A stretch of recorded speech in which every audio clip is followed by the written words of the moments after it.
नमस्कार। PP news line के prime time में आप सबका स्वागत। मैं हूं रजनी अनुभव। आइए सबसे पहले नजर डालते हैं आज दिन भर की प्रमुख सुर्खियों पर। टीएमसी ने एक बार फिर कामयाबी की हासिल। राजनाथ सिंह, महबूबा मुफ्ती समेत सभी नेताओं ने दी बधाई। राजकीय मेडिकल कॉलेज व सहायक अस्पतालों में तकनीकी स्टाफ की कमी के कारण अब आयुर्वेद डॉक्टरों की ली जाएगी मदद। जम्मू कश्मीर में कैदियों के लिए टीकाकरण अभियान प्रगति पर। और बत्रा अस्पताल में हुई 4 मौतों पर मामले की जांच हेतु 3 सदस्यीय कमेटी का किया गया गठन। अब समाचार विस्तार से।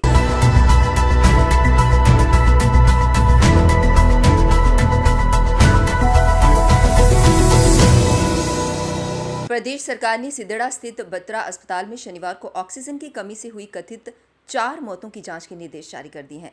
स्वास्थ्य एवं चिकित्सा शिक्षा विभाग के वित्त आयुक्त अटल डुल्लू ने इस मामले में मंडलायुक्त जम्मू डॉक्टर राघव लंगर को जांच अधिकारी नियुक्त करते हुए इस पूरे मामले की जांच करने को कहा।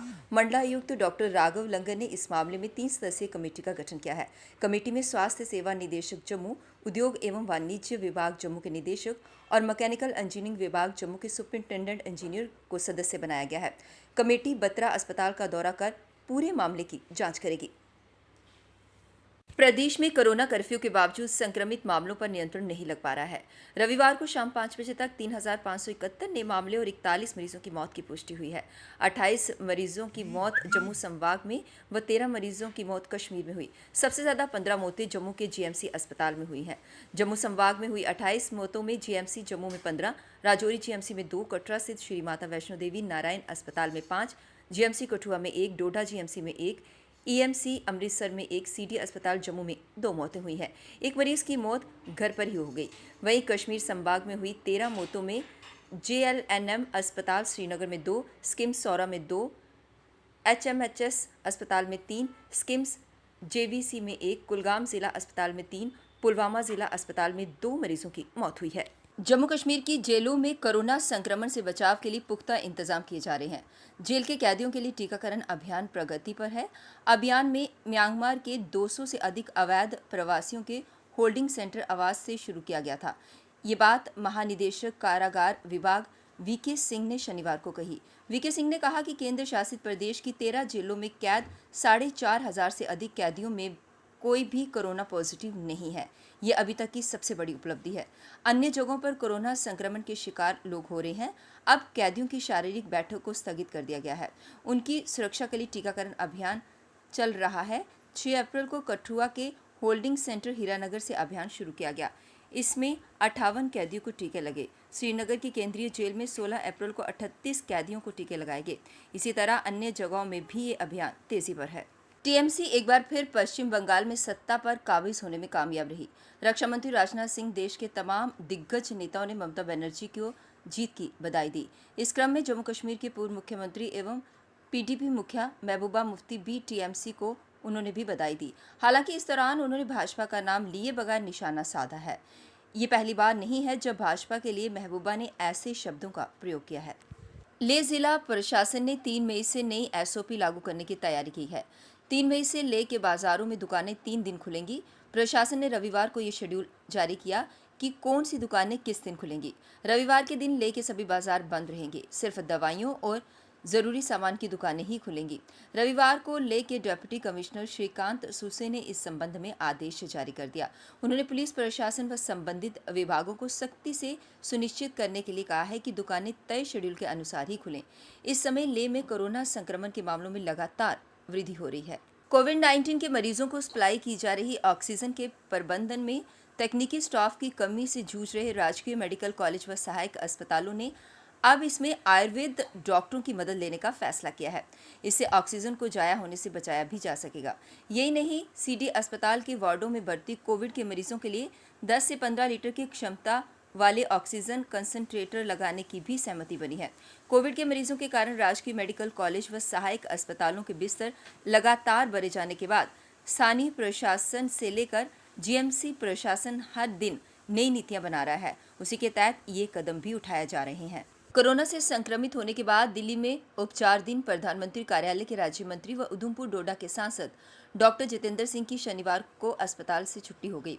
दिल्ली के मेदांता अस्पताल में उपचाराधीन डॉक्टर जितेंद्र सिंह ने ये जानकारी शनिवार को सोशल साइट ट्विटर पर दी।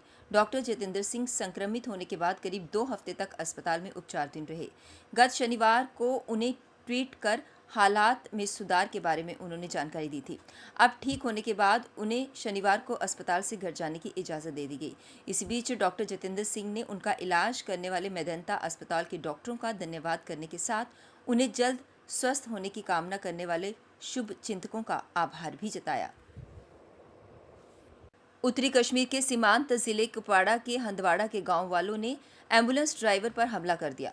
एम्बुलेंस में तोड़फोड़ शुरू कर दी। यह हादसा तब हुआ जब एम्बुलेंस ड्राइवर एक कोरोना पॉजिटिव मरीज का शव उसके घर लेकर जा रहा था।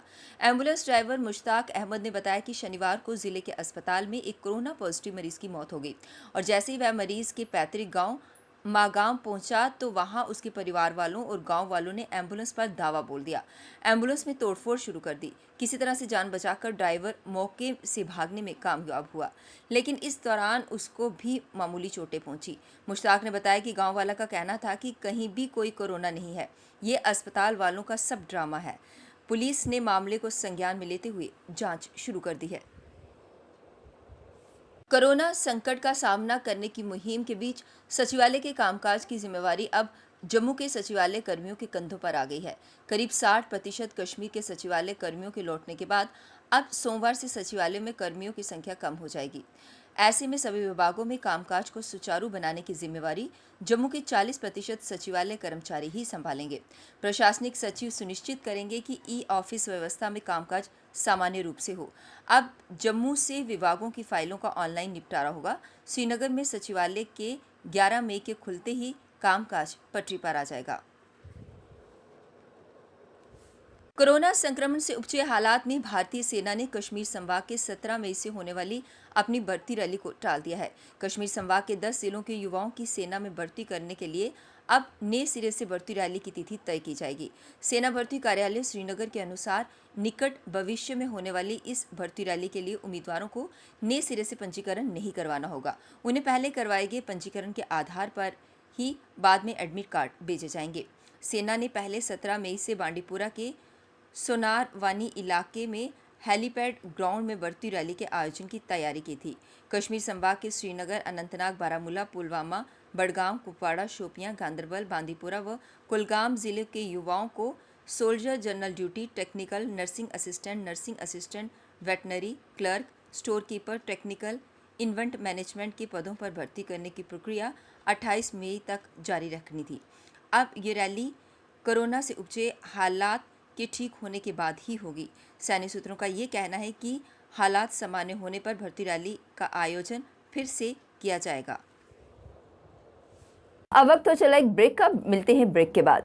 मजबूती की पहचान ACC cement, Messrs Bishandas Jaswal and sons, authorised stockist, ACC cement, 45 transport Nagar, Jammu. Break के बाद बढ़ते हैं अगली बड़ी खबर की तरफ। ऊंचे पदों पर बैठे अधिकारियों का सफेद चिट्ठा खोलते हुए विधायक विक्रम रंधावा ने प्रेस मीट की, जिसमें उन्होंने कहा कि यदि 1 हफ्ते के अंदर उनका मसला हल नहीं हुआ तो वे आत्मदाह करने पर मजबूर हो जाएंगे।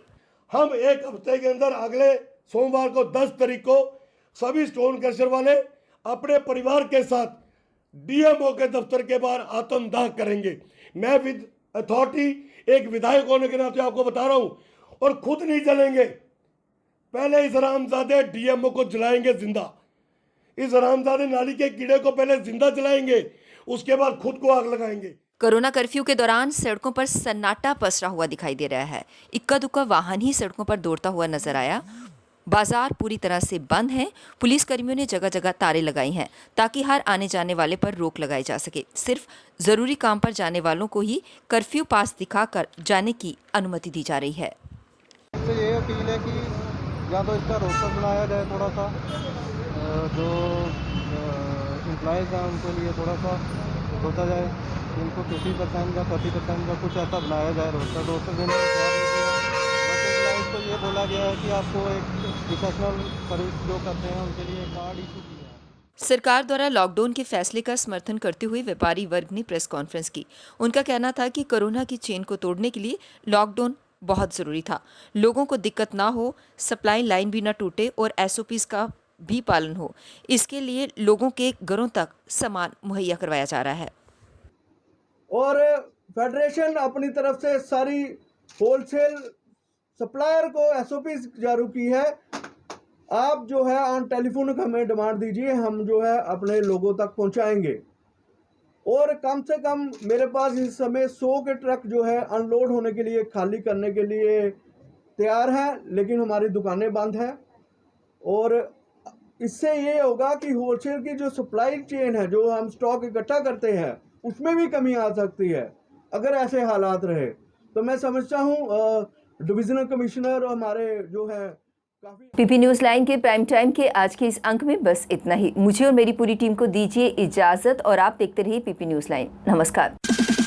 जम्मू में आई टेस्टिंग की साइंटिफिक और मॉडर्न टेक्नोलॉजी के लिए हमेशा याद रखें जेम ऑप्टिशियंस, जहां पर रखा जाता है आपकी हर जरूरत का ख्याल। Gem opticians with the facility of eye exercise, A scan, biometry, pachymetry और ऑटोमेटेड फील्ड एनालाइजर। और हाँ, हमारे यहाँ बढ़िया क्वालिटी के ब्रांडेड स्पेक्टिकल्स, सनग्लासेस और कॉन्टेक्ट लेंसेज मिलते हैं। आपका भरोसेमंद एक ही नाम, Gem opticians, Gandhinagar. Gem opticians, Nai Basti. Gem opticians, Amphalla. Gem opticians, Trikuta नगर।